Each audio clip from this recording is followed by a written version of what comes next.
उत्तर प्रदेश में इन दिनों एसआईआर की प्रक्रिया युद्ध स्तर पर लगातार जारी है और एक बार फिर एसआईआर से जुड़ी तारीख में बदलाव किया गया है। इसको लेकर अब राजनीतिक गहमागहमी और सियासत तेज हो गई है और सियासत के बीच एसआईआर के लिए 3 महीने का समय बढ़ाने की मांग करने वाली आगे जो बातचीत है वो भी चल रही है, क्योंकि समाजवादी पार्टी अब खुद चुनाव आयोग की मंशा पर सवाल खड़े कर रही है। पॉलिटिक्स क्या है, रिपोर्ट में आपको दिखाते हैं।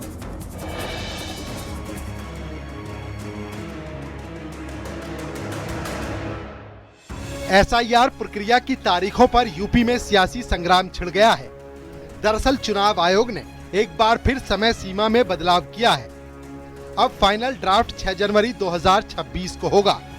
इस फैसले के बाद सियासत गर्मा गई है। समाजवादी पार्टी जो पहले एसआईआर के लिए 3 महीने की मोहलत मांग रही थी, अब सिर्फ 1 सप्ताह बढ़ाए जाने पर चुनाव आयोग की मंशा पर सवाल उठा रही है। अखिलेश यादव का कहना है कि मतदाता सूची के प्रकाशन की तारीख टाले जाने से संदेह पैदा हो रहा है। कहीं मानवीय भूल के बहाने मतदाताओं का आंकड़ा बढ़ न जाए। इस बार पीडीए प्रहरी पूरी तरह चौकन्ने हैं।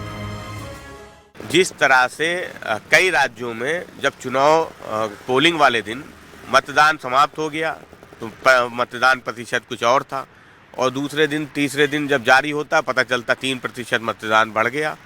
तो वही कहीं ऐसा तो नहीं कि जो चुनाव आयोग है वो भारतीय जनता पार्टी के दबाव में जितने नाम कटे हैं उनमें से कुछ नामों को बढ़ाना चाहता हो, जोड़ना चाहता हो। इंडिया गठबंधन की सहयोगी कांग्रेस ने भी आयोग और बीजेपी पर सीधा हमला बोला है।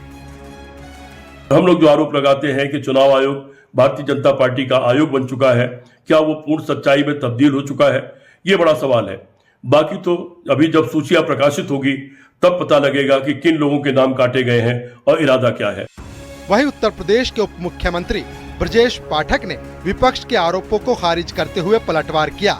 उन्होंने कहा, इन्हें चुनाव आयोग पर सवाल उठाने की आदत पड़ गई है। भारत निर्वाचन आयोग संवैधानिक संस्था है, उस पर सवाल या निशान लगाना विपक्ष खासकर समाजवादी पार्टी कांग्रेस का पुराना सगल है। सियासी जानकारों की माने तो उत्तर प्रदेश जैसे बड़े राज्य में व्यवस्था दुरुस्त करने के लिए समय बढ़ाना जरूरी था। अब फिर से इसकी तारीख बढ़ गई है, कुछ मियाद और मिल गई है, लेकिन जो एसआईआर का मामला है ये आने वाले दिनों में सियासी दलों के तमाम समीकरण पर भी असर डालेगा और यही वजह है कि पंचायत चुनाव पर पहले इसका असर दिखाई देगा और 2027 के विधानसभा चुनाव में तो सीधे तौर से इसका असर होगा। वैसे भी 2027 विधानसभा चुनाव से पहले मतदाता सूची का ये पुनरीक्षण यूपी की सियासत की दिशा तय करने में अहम भूमिका निभाने वाला है।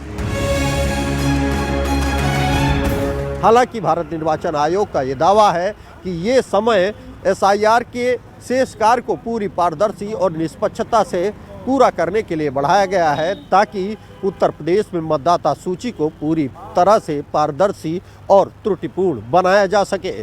कैमरामैन मनोज शाही के साथ राजीव प्रताप सिंह, न्यूज़ 18 लखनऊ।